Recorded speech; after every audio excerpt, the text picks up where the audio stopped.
दोस्तों, दुनिया में लोग भगवान को ढूंढने मंदिर जाते हैं, लेकिन भारत में एक ऐसी जगह है जहां लोग भगवान को ढूंढते नहीं, वहां भगवान स्वयं खड़े हैं। ना कोई मूर्ति, ना कोई गर्भगृह और ना ही कोई सिंहासन, सिर्फ एक पर्वत, लेकिन करोड़ों लोगों के लिए वही भगवान शिव है। आज मिस्टिक मंदिर में मैं आपको उस रहस्य की कहानी सुनाने जा रहा हूँ, जिसे समझने के बाद आप शायद भगवान को देखने का नज़रिया हमेशा के लिए बदल देंगे। यह स्थान है अरुणाचलम, तमिलनाडु के तिरुवन्नामले में स्थित एक ऐसा पर्वत जिसे पंच महाभूतों में अग्नि तत्व का स्वरूप माना जाता है। यहाँ शिवलिंग के रूप में नहीं, बल्कि अग्नि स्तंभ के रूप में प्रकट हुए।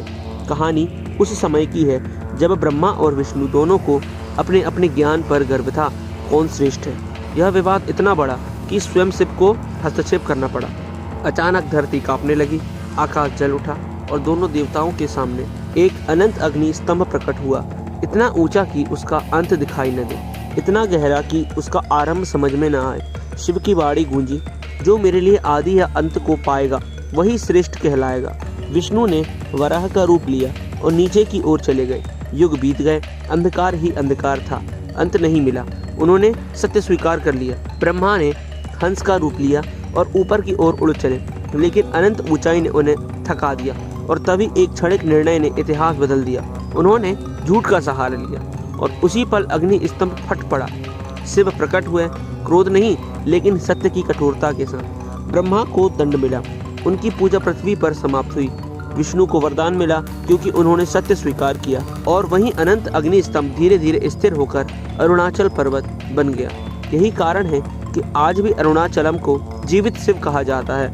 यहाँ लोग दर्शन नहीं करते, यहाँ लोग परिक्रमा करते हैं। 14 किलोमीटर की यात्रा, नंगे पांव, मौन में। इसे कहते हैं गिरिवलम। कहा जाता है जो इस पर्वत की परिक्रमा करता है उसके पिछले जन्मों के कर्म यहीं जल जाते हैं। पूर्णिमा की रात हजारों दीपक, हजारों लोग और एक अजीब सी शांति।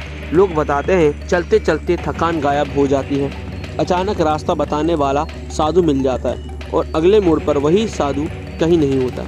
यह संयोग है या अरुणाचल की लीला? कोई उत्तर नहीं देता, क्योंकि यहाँ उत्तर नहीं, अनुभव मिलता है। इसी पर्वत ने 16 साल के बालक को पूरी दुनिया का गुरु बना दिया। नाम रमण महर्षि। एक दिन अचानक उन्हें मृत्यु का अनुभव हुआ। शरीर वहीं पड़ा था, लेकिन मैं मर चुका था। उन्होंने कहा, मैं मर गया, लेकिन जो बचा वही सत्य था। वह घर छोड़कर सीधे अरुणाचल पहुंचे। विरूपाक्ष गुफा में वर्षों तक मौन साधना। रमण महर्षि कहते थे, अरुणाचल मेरा गुरु है, मैं कुछ नहीं। आज भी लोग कहते हैं, गुफा में बैठते ही विचार रुक जाते हैं, मन शांत हो जाता है। स्थानीय लोग मानते हैं अरुणाचल किसी को बुलाता है, कोई योजना नहीं, कोई कारण नहीं, बस अचानक यहाँ आने का मन करता है। जो आता है वह बदला हुआ लौटता है। शायद अरुणाचल कोई स्थान नहीं, शायद वह एक परीक्षा है जहाँ अहंकार पास नहीं होता। अगर यह कहानी आपके भीतर कुछ हिला गई हो तो समझ लीजिए अरुणाचल ने आपको भी छू लिया है। मिस्टिक मंदिर पर हम ऐसे ही सच्ची, रहस्यमयी और आत्मा को छू लेने वाली कहानियाँ लाते रहेंगे। इसी तरह हमारे चैनल को लाइक, कमेंट और सब्सक्राइब करते रहें। शुक्रिया। जय भोलेनाथ, जय अरुणाचल।